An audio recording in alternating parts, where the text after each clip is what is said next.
Carlo Ancelotti এবং Hansi ফ্লিককে নিয়ে আমি সামান্য কিছু কথা আমার ব্যক্তিগত প্রোফাইলে শেয়ার করেছিলাম। যে কথাগুলো পড়ার পর আমার এক স্যার আমাকে বললেন যে কথাগুলো তোমার মুখ থেকে শুনতে চাই। আসলে কিছু মানুষের অনুরোধ বা এমন কিছু মানুষ আছে যাদের অনুরোধ সামনে চলে আসলে তখন শরীরে জ্বর কিংবা সর্দি কাশি যাই থাকুক না কেন সব কিছুর তোয়াক্কা না করে ক্যামেরার সামনে বসতেই হয়। আমাকেও তাই করতে হলো। হান্সি ফ্লিককে নিয়ে বা কার্লো আনচেলত্তিকে নিয়ে যে কথাগুলো লিখেছিলাম, নিশ্চয়ই কথাগুলো আপনারা দেখেছেন বা অনেকেই পড়েছেন। কথাগুলো মূল সার মর্মটা ছিল এরকম যে হান্সি ফ্লিক দুজন প্লেয়ারের ঘাটতি হাড়ে হাড়ে টের পেলেন ইন্টার মিলানের বিপক্ষে। একজন হচ্ছে বালদে আর একজন হচ্ছে কুন্দে। এই দুইজনের অনুপস্থিতিতে মোটামুটি এমন ভোগান ভুগতে হলো তাকে, শেষ পর্যন্ত ফাইনালের টিকিটে বা ফাইনালে যাওয়া হলো না, তাদের ট্রেবল জয়ের স্বপ্নটা শেষ হয়ে গেল। বিপরীতে কার্লো আনচেলত্তির দিকে তাকান, তার একাদশে এইডার মিলিতাও নাই, ডেভিড আলাবা নাই, শুয়েমেনিকে দিয়ে সিভিতে খেলাইতে হচ্ছে, ফেদে ভালভার্দেকে দিয়ে ব্যাকআপ দিতে হচ্ছে, কামাভিঙ্গাকে দিয়ে আবার মেন্ডির রিপ্লেসমেন্টে খেলানো হচ্ছে। মেন্ডি তো আবার নিয়মিত আসেন আর যান। তো এই যে একটার পর একটা ঘাটতি, তারপরেও কার্লো আনচেলত্তিকে মোটামুটি তার পছন্দ মতো প্লেয়ার দেওয়া হলো না, পর্যাপ্ত রসদ দেওয়া হলো না, তাকে টিকে রাখার জন্য বা টুর্নামেন্টে টিকে থাকার জন্য যেই সাপোর্টটা দেওয়া দরকার ছিল মাদ্রিদ কর্তৃপক্ষের, সেটা একেবারেই তাকে দেয়া হয় নাই। এই বিষয়টা এই পর্যন্ত থাকলেও তো মানে বলা যাইতো না এটা এই পর্যন্ত সীমাবদ্ধ না। আপনি গত সিজনের দিকে একটু তাকান যে কার্লো আনচেলত্তি থিবো কোর্তোয়াকে হারিয়ে ফেলেছেন, আন্দ্রে লুনিন তাকে সাপোর্ট দিয়েছে, অর্থাৎ ফাইনাল পর্যন্ত নিয়ে গেছে আন্দ্রে লুনিন। এরপরে দেখেন প্রপার একটা নাম্বার 9 ছাড়া কার্লো আনচেলত্তি চ্যাম্পিয়ন্স লিগ জিতে ফেললেন। তাও কত বড় বড় দলের বিপক্ষে জিতেছেন সেই ইতিহাস আপনাদের সামনে খুব ভালো করেই আছে।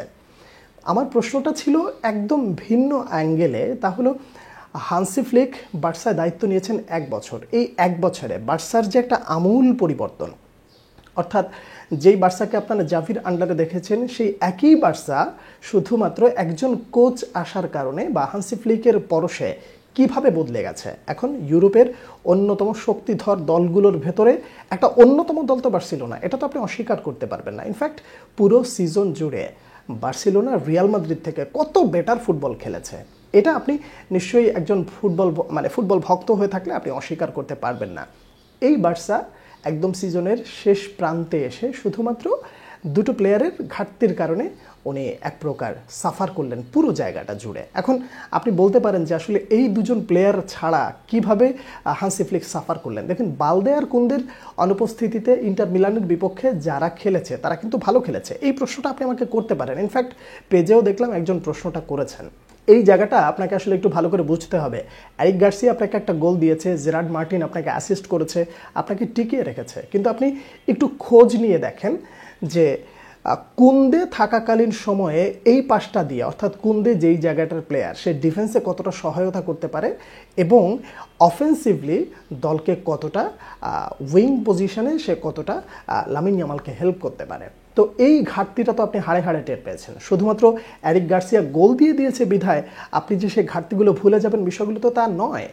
জেরার্ড মার্টিন অ্যাসিস্ট করেছে, ডেফিনেটলি সে এটা ভালো কাজ করেছে, এটাও অস্বীকার করা যাবে না। কিন্তু আপনি দেখেন ঘুরে ফিরে থুরাম যেইভাবে ওই সাইডটা দিয়ে জেরার্ড মার্টিনকে পরাস্ত করেছে এবং সেখান থেকে বারবার বল নিয়ে ঢুকে যাচ্ছিল। তো এই জায়গাগুলোকে আসলে আপনি কিভাবে দেখবেন? শুধুমাত্র অ্যাসিস্ট আর গোলের কারণে আপনি যদি ঘাটতিগুলো ভুলে যান তাহলে সেটা হবে খুবই দুঃখজনক। যদি বালদে এবং কুন্দে যদি থাকতো তাহলে এই জায়গাগুলো এইভাবে সাফার করতে হইতো না হান্সি ফ্লিককে।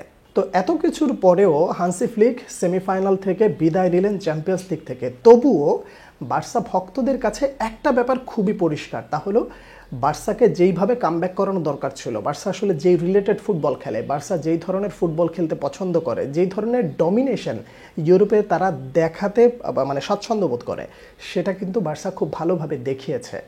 এই জন্য যদি হান্সি ফ্লিক সাধুবাদ পান, ধন্যবাদ পান, তিনি তার প্রতি যদি আপনারা কৃতজ্ঞতা প্রকাশ করেন, তো কার্লো আনচেলত্তির ক্ষেত্রে আসলে আপনারা কি করবেন? হান্সি ফ্লিককে সম্মান যখন জানাবেন, তাকে যখন ধন্যবাদ দিবেন, কার্লো আনচেলত্তিকে কি আপনি টুপি খোলা সালাম দিবেন না? উচিত না? কিন্তু আসলে কি কার্লো আনচেলত্তিকে সেটা দেওয়া হচ্ছে? এই একটা সিজন খারাপ যাওয়ার কারণে কার্লো আনচেলত্তি কি ট্যাগ খেয়েছেন যে তার কোনো ট্যাকটিসই নাই। ভাইরে, যদি ট্যাকটিস ছাড়া একটা লোক ইনজুরি প্রবণ জোড়াতালি দিয়ে একটা দল, যেখানে সে তার পছন্দ মতন প্লেয়ার, যেখানে যেখানে ঘাটতি আছে সেই ঘাটতির রসদ না পাওয়া, তারপরে প্রপার নাম্বার 9 ছাড়া আপনাকে একটা চ্যাম্পিয়ন্স লিগ জিতিয়ে দিয়েছে, তাহলে তো এখন একটু খোঁচা দিয়ে হলেও বলা উচিত যে ট্যাকটিস দিয়ে যদি আপনি সেমিফাইনাল হেরে যান আর ট্যাকটিস ছাড়া কোচ যদি প্রপার নাম্বার 9 ছাড়া চ্যাম্পিয়ন্স লিগ জিতে যায়, তাহলে তো বোধহয় ট্যাকটিস ছাড়া কোচই বোধহয় ভালো একটা দলের জন্য। এরকমটা বললে তো বোধহয় খুব একটা দোষের কিছু হবে না, তাই না? যদি আমরা এভাবে বলি তাহলে আপনি হয়তো দুঃখ পাবেন বা আমার সাথে সহমত প্রকাশ করবেন, যেটাই করেন না কেন, কিন্তু দিন শেষে আপনাকেও একটা বাস্তবতা মেনে নিতে হবে। সেই বাস্তবতাটা হলো হান্সি ফ্লিক যে অ্যাপ্রিসিয়েশনটা পাচ্ছেন, তাকে আপনি যেভাবে ধন্যবাদটা দিচ্ছেন, একই ধন্যবাদটা আপনাকে কার্লো আনচেলত্তিকেও দেওয়া উচিত। একটা ছোট্ট উদাহরণ দিয়ে শেষ করি, তাহলে আপনি একটা প্রতিযোগিতার মঞ্চে গিয়েছেন, সেই প্রতিযোগিতার মঞ্চে আপনাকে খেতে হবে, আপনি খেতে বসছেন, কিন্তু খাবেন আপনি ডান হাত দিয়ে অথবা বাঁ হাত দিয়ে, আপনার 2 হাতের 2টো আঙুল আপনার ব্যথিত, আপনি খাবার হাত দিয়ে খেতে পারছেন না। বিকল্প হিসেবে আপনি কি করবেন? হয়তোবা কাউকে বলবেন আপনি আমাকে একটু খাইয়ে দেন, অথবা আপনি একটা চামচ ব্যবহার করবেন নিজের স্বাচ্ছন্দ্য অনুযায়ী, বা আপনি যেন নিজের মতন করে খেতে পারেন।